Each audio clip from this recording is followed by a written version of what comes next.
Olá, vamos direto ao que interessa, porque a notícia é realmente explosiva. Donald Trump soltou uma verdadeira bomba. Ele anunciou uma retirada super rápida dos Estados Unidos de um conflito importante. E claro, uma decisão dessas mexe com o tabuleiro geopolítico do mundo inteiro. Agora a gente vai mergulhar nos detalhes para entender o que está por trás disso. Pois é, a declaração foi essa aí, curta, grossa e sem rodeios. Trump simplesmente disse que os Estados Unidos estão saindo da guerra em questão de semanas. Uma frase dessas, vinda do presidente, é praticamente um decreto, né? E claro, isso causou um rebuliço imediato no mundo todo. E para deixar todo mundo ainda mais na expectativa, a porta-voz da Casa Branca, a Karoline Leavitt, já adiantou que hoje à noite vai ter um pronunciamento oficial classificado como extremamente importante sobre a guerra. Ou seja, o palco está todo montado para uma virada monumental na política externa. Ok, isso tudo levanta a grande questão. Por que agora? Sabe, o que está motivando essa retirada tão, de repente, tão abrupta? Vamos dar uma olhada nas forças que estão em jogo aqui. Bom, uma boa parte da resposta está nesse número aí. Mais de $4,40 por um galão de gasolina é um recorde que não se via desde 2022. A pressão dentro de casa está enorme. E como se não bastasse, a Agência Internacional de Energia já avisou que a tendência é o preço do petróleo subir ainda mais. A conta, economicamente falando, simplesmente parou de fechar.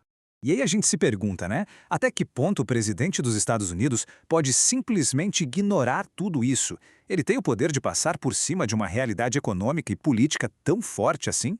E a resposta é bem clara, não. O presidente americano não é um autocrata. Ele não governa sozinho. Ele tem que prestar contas a grupos muito poderosos como os lobbies de grandes empresários que estão sentindo no bolso o impacto negativo da guerra. Essa pressão de quem financia o jogo político é sem dúvida um fator decisivo. Certo? Então já entendemos que a pressão é o grande motivo. Agora a gente vai ver a parte mais interessante. Como o governo está tentando vender essa decisão. Porque não é apresentada como uma retirada, de jeito nenhum, mas sim como uma grande vitória. O mais curioso aqui é esse contraste entre o discurso e a realidade. Vamos por partes. Primeiro, a história oficial diz que o poderio militar do Irã foi para o espaço. A análise real, no entanto, mostra que eles ainda são muito fortes em táticas de guerra assimétrica. Depois, vem a alegação de mudança de regime. Só que, na verdade, quem assumiu o poder foi um linha dura, com laços fortíssimos com a Guarda Revolucionária. E, por fim, a ideia de que o Irã quer um cessar-fogo. Bom, o fato é, quem realmente manda nas armas por lá é a Guarda e não o presidente. E claro, essa saída apressada, toda maquiada com uma narrativa de vitória, acaba gerando consequências bem reais e, olha, perigosas, principalmente para os países aliados dos Estados Unidos ali na região. Então, para resumir o problema, os Estados Unidos estão basicamente arrumando as malas e indo embora sem nenhum acordo de cessar-fogo assinado. E o seu principal aliado, Israel, fica como? Fica sozinho para lidar com essa situação toda. Fora que as bases americanas que continuam por lá viram alvos ainda mais fáceis. No fim, o conflito entre Irã e Israel não acabou. Ele só continua, mas agora sem a participação direta dos americanos.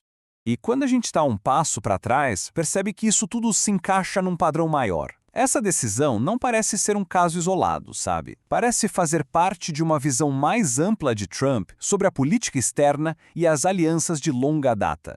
E o próximo alvo dessa reavaliação geral parece ser a OTAN. Sim, a OTAN, aquela que foi a base da política externa americana por décadas. As críticas de Trump à aliança estão ficando cada vez mais e mais duras. E essa frase aqui, dita a um jornal britânico, resume perfeitamente essa visão. Chamar a OTAN de tigre de papel é um sinal claro de um ceticismo profundo e consistente com essas alianças tradicionais. Parece que a retirada do Oriente Médio e essas ameaças à OTAN são, na verdade, dois lados da mesma moeda. Isso tudo nos deixa com uma pergunta final que fica no ar. Será que a gente está vendo nascer uma nova doutrina América primeiro para o mundo? Uma política em que os Estados Unidos simplesmente se retiram de conflitos e alianças para focar só nos seus próprios interesses de curto prazo? Porque as implicações disso podem literalmente redefinir a ordem global como a gente conhece.